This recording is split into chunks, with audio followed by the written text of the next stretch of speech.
My name is Victoria Winters. I can hardly remember how long I've been here at Collinwood, how long I've been exposed to the fears that seem to pulse through the halls of the great house on Widow's Hill. And now another day has begun, not only for me, but for a troubled boy.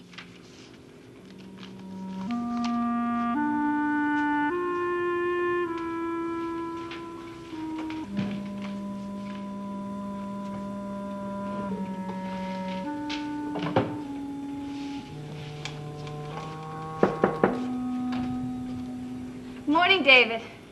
Are you ready for a hard day's schoolwork? Where'd you get that? I borrowed it from you last night. I'm looking all over for it. I'm sorry, I should have asked you for it, but I was so excited when I saw it. It's a wonderful drawing, David. Do you know that? It's all right. It's more than that. You're a very talented boy. It's not that good. It's good enough so that I'd like to show it to a real artist someday. How would you like that? I suppose it would be all right. You probably don't even know any real artists. Well, not yet, but I'm going to. So you take very good care of it, because I want to show it to him.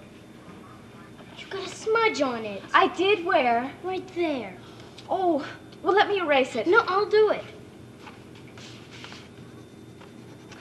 You know, you're right. No one should touch an artist's work but the artist himself. There, that's better. Much.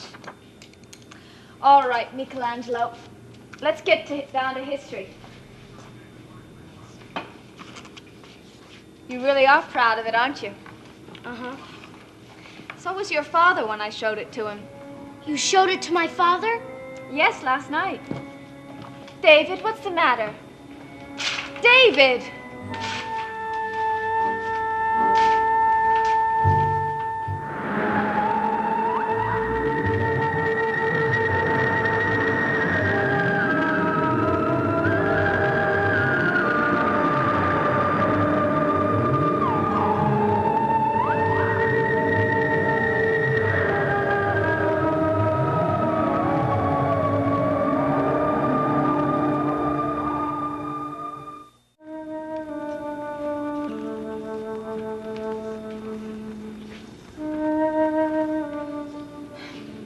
David, why did you do it? Because I wanted to.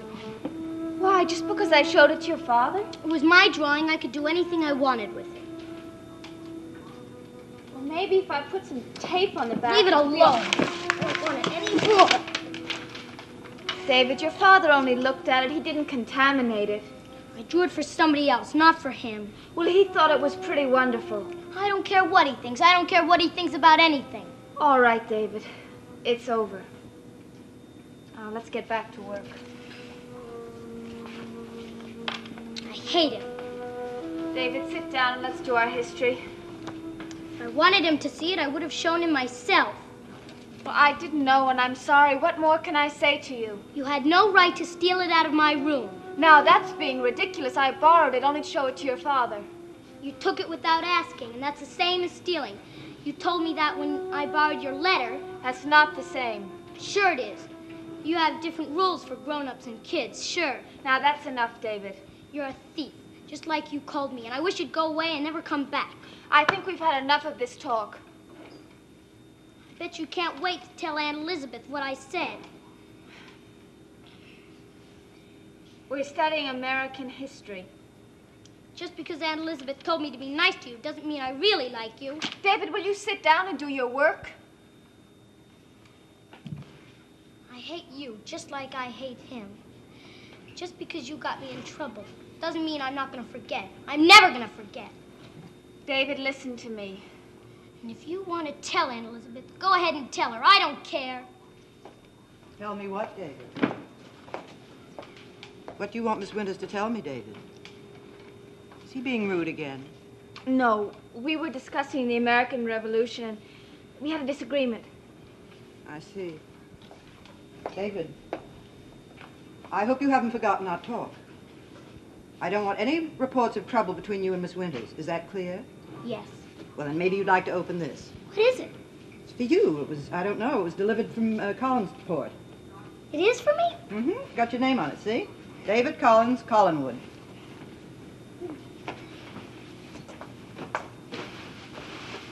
What was that all about? Oh, it wasn't anything important.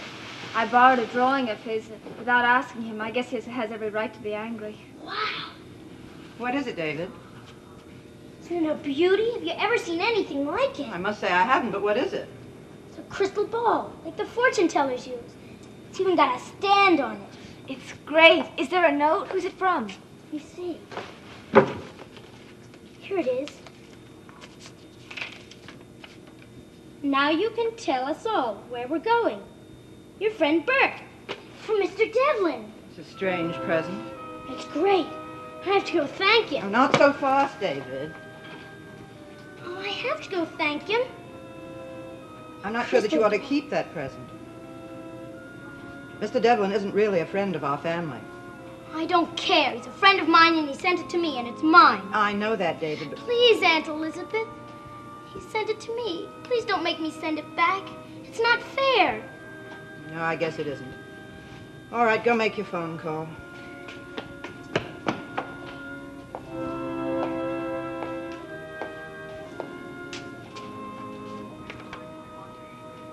It's too bad What, Mrs. Stoddard? that David should be so fond of a man who hates his father. That's right, Burke. It just came. And thank you very much. Of course I know what it is. You bet I will. I'll look into it real hard, and I'll tell you what I see. Anytime it's important, okay? Burke, I made a drawing for you, and then something happened to it. Well, it tore. Of this house, Collinwood. I'll make another one. Only this time I'll hide it until I can give it to you. You promise? Okay. Bye. Hi, David. Hi. You want to see what I just got? Sure. Is your Aunt Elizabeth around? I think she's upstairs. Bet you can't guess what it is. It's the biggest marble in the world, right? A crystal ball. Haven't you ever seen one? You look into it and you can tell the future. Oh, it's just what you need in this house. I can have a lot of fun with this. I bet you never had one when you were a kid. No, but I had some other things. Better than this? I guess not. Why don't you go tell your Aunt Elizabeth I'm here? I thought you only come here to see Carolyn. Well, not this time. I bet she never had a crystal ball either. No. All she ever had was this old, dark, damp house. I hope you grow up with a little more than that. I thought I heard the door. Hello, Mrs. Stoddard. Joe, what are you doing here at this time of day? Well, Mr. Collins sent me with some papers for you to sign. What are they? Contracts. He said they had to be in the mail today. Oh, go inside, Joe.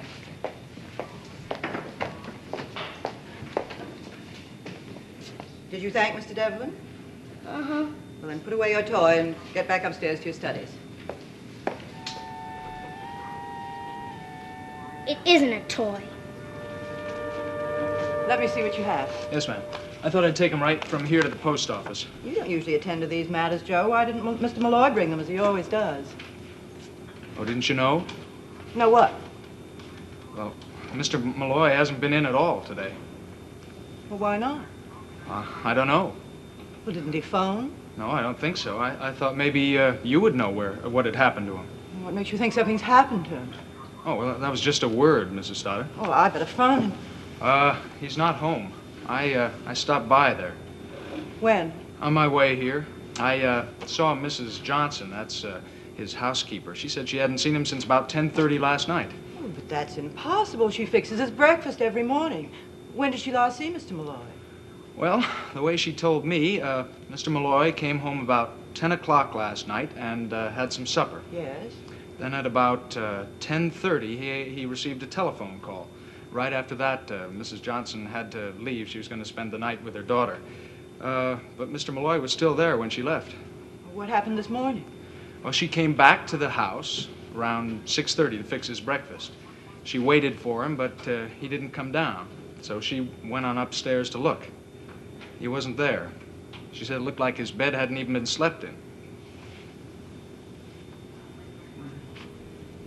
He must have left sometime between 10:30 and 11. Oh, why do you say that? Oh, I tried to reach him shortly after 11. I tried several times, but there was no answer.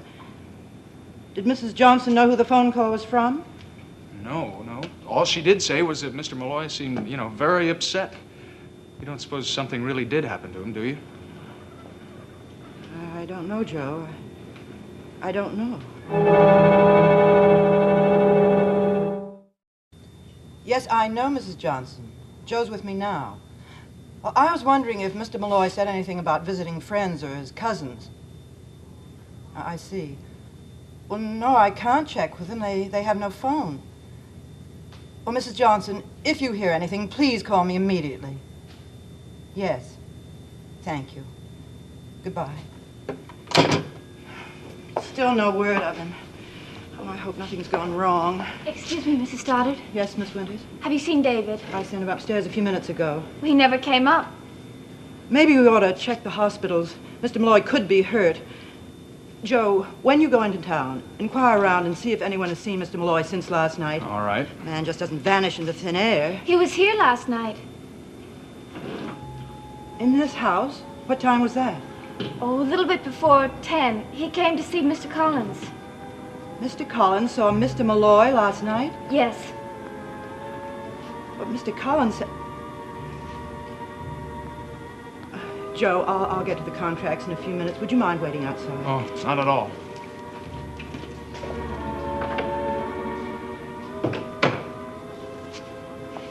You said Mr. Malloy came here to see my brother about a little before 10 last night?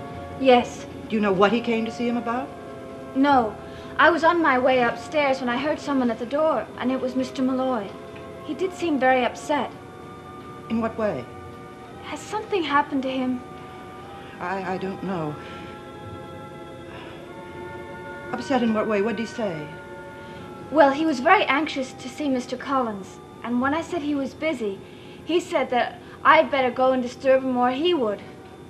And he seemed very distraught. Well, why didn't you mention this before? Well, I didn't think it was any of my business. Well, did you tell Mr. Collins Mr. Malloy was here? No, because just at that moment he came out of the living room and he saw Mr. Malloy, and he asked him to come back in here, and then he closed the door. You didn't hear what they were talking about? Well, I did hear... Mrs. Stoddard, I don't want Miss Mr. Winters, Collins... if it will put your mind at ease, I intend to discuss this matter with my brother. Well, as they were going in, before Mr. Collins had shut the door, Mr. Malloy said something about coming to extend an invitation. Mr. Collins seemed to know what he was talking about, and he was furious at the idea. Invitation to what? Some kind of meeting. That's all I know.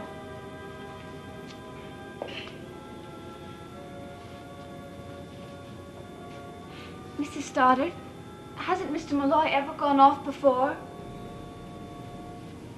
No. This is the first time.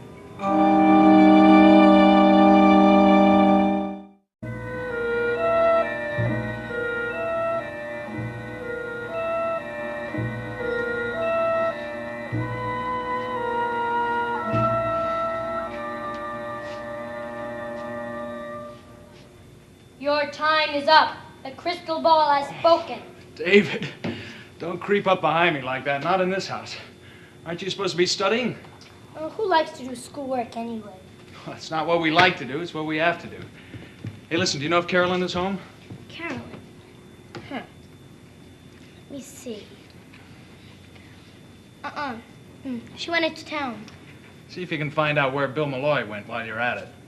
What happened to him? Nobody knows. He just disappeared. Where to? Well, if we knew where he disappeared to, we wouldn't say that he had disappeared, would we? You know, I think that crystal ball of yours is a fake. It is not. Well, then why can't it tell us where to find Mr. Malloy? It can. It tells other things, too. David, you're a phony. I am not. You think you're going to marry Carolyn, don't you? Well, sure.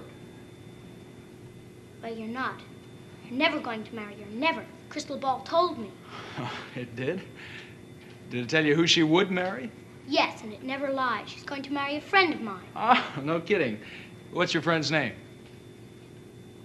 Burke Devlin.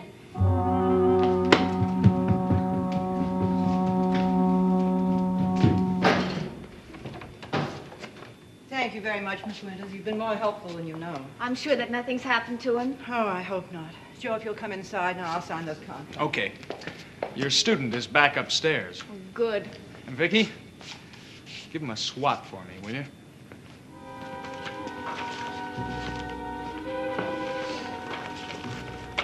Joe, after you mail these, you will make inquiries about Mr. Malloy for me, won't you? Yes, ma'am. And if you hear anything, phone me at once. Right, of course. Thank you, Joe. Goodbye. Goodbye, Mrs. Stoddard.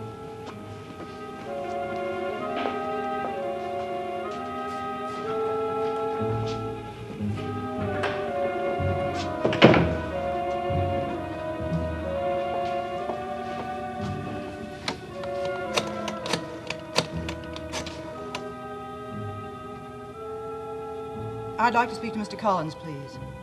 Well, then cut in. This is his sister, and it's important. Hello, Roger? I'd like to see you at once. I don't care what you're doing at the moment. This is more important. All right. Well, didn't you tell me you hadn't seen Bill Malloy since early yesterday afternoon? Well, I've just learned differently, and I'd like an explanation from you. No, I have no intention of discussing it on the telephone. I want you here and now.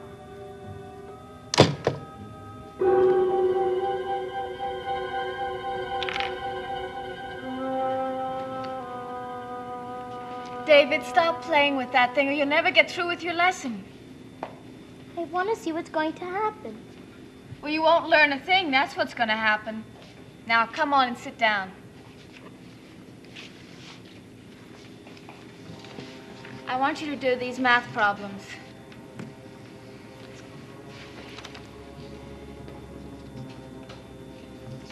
Everybody's wondering about Mr. Malloy, aren't they? We're doing math.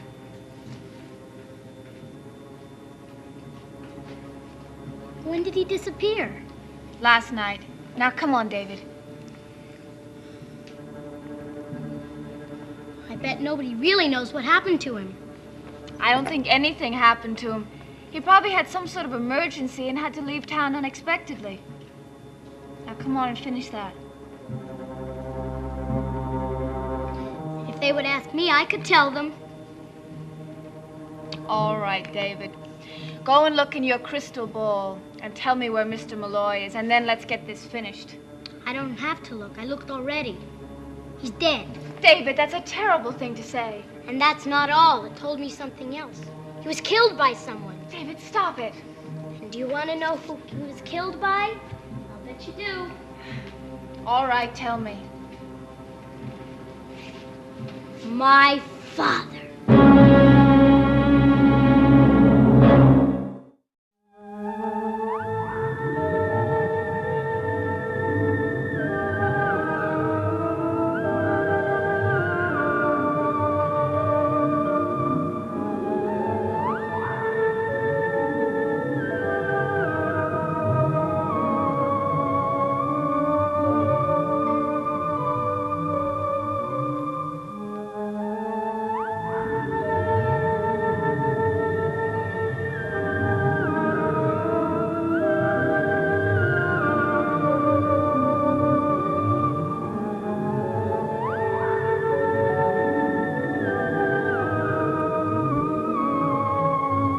The Monroes is the big adventure about 5 youngsters who set out on their own to build a home on the wild Wyoming frontier.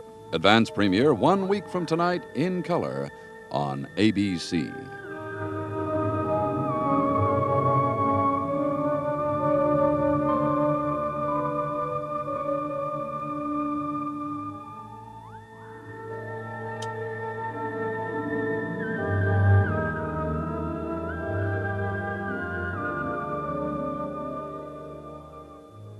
Dark Shadows is a Dan Curtis production.